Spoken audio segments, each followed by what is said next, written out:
Rahasia lain diganggu Tiongkok, Indonesia ternyata bisa hancurkan kapal maupun pesawat tempur siluman Cina bila nekat masuk Republik Indonesia dalam sekejap.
Hari ulang tahun Tentara Nasional Indonesia selalu diperingati setiap tanggal 5 Oktober.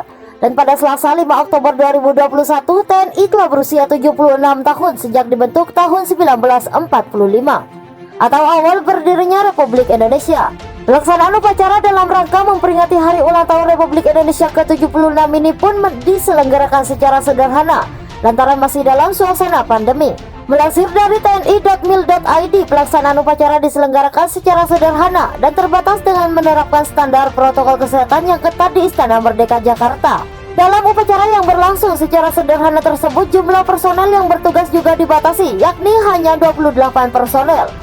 Upacara peringatan Hari Ulang Tahun ke-76 TNI tahun 2021 juga dilaksanakan di seluruh satuan TNI, baik yang sedang bertugas di dalam negeri maupun luar negeri secara daring. 76 tahun menjaga dan mempertahankan kedaulatan Indonesia, kemampuan TNI tak bisa dianggap remeh. Bahkan kehebatan TNI dalam segala sektor membuat banyak negara cukup segan dengan Indonesia, terutama soal kemiliterannya, tanpa terkecuali saat ini yang tengah hangat dibicarakan. Sudah bukan rahasia lagi, Laut Cina Selatan kini tengah memanas dan Indonesia adalah salah satu negara yang memiliki perbatasan di kawasan tersebut. Hal itu membuat TNI bersinergi untuk menjaga batas wilayah yang berada di Laut Natuna Utara itu.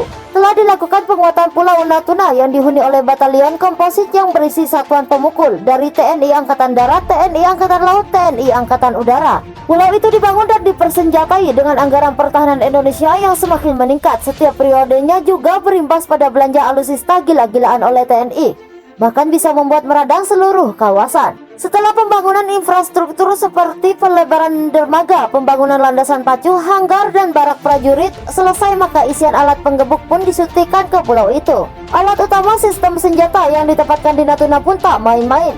Untuk wilayah pertahanan Indonesia tersebut disiagakan 3 KRI ukuran besar, sekelas Frigate Bung Tomo Class dan korvet Diponegoro Class. Itu digunakan untuk melakukan patroli di perairan Natuna dan Laut Cina Selatan. Ada pula korvet kelas Parchim TNI Angkatan Laut. Sedianya akan ditempatkan kapal selam di Natuna untuk menanggulangi aspek peperangan bawah laut. Belum selesai sampai di situ. Rencananya di Natuna juga akan ditempatkan 1 skadron pesawat tempur untuk melakukan operasi patroli udara berkemampuan maritim strike. Pesawat tempurnya pun merupakan kelas Wahid macam F-16C atau D Block 52 ID dan Sukhoi Su-27 atau 30 milik TNI Angkatan Udara. Di Natuna juga disiagakan berbagai macam radar penjejak agar dapat mengetahui jika ada unsur asing yang menyelonong masuk ke teritori Indonesia tanpa izin. Disebut pesawat siluman atau stealth pun bakal terdeteksi jika mencoba melakukan pelanggaran. Penguatan Natuna dimaksudkan sebagai unsur penangkal dengan jargon gebuk duluan sebelum masuk, yaitu untuk mencegah dulu jauh di luar sebelum masuk ke teritori Indonesia. Dengan Natuna dijadikan sebagai pangkalan militer pemukul terdepan TNI di bagian utara Indonesia, membuat banyak negara was-was. Malaysia disebut sudah panik buka main karena kekuatan TNI di Natuna bisa memenggal atau membelah negara mereka menjadi 2 bagian. Bukan tanpa alasan, karena Natuna berada di tengah antara semenanjung Malaysia serta Sabah dan Sarawak. Oleh sebab itu, mau tak mau jika ada pesawat atau kapal laut baik akan dan ke semenanjung Sabah dan Sarawak, maka harus mendapat clearance dari pihak Indonesia. Penguatan di Natuna masih terus berlanjut untuk menghadapi segala bentuk ancaman yang mengganggu kedaulatan Indonesia.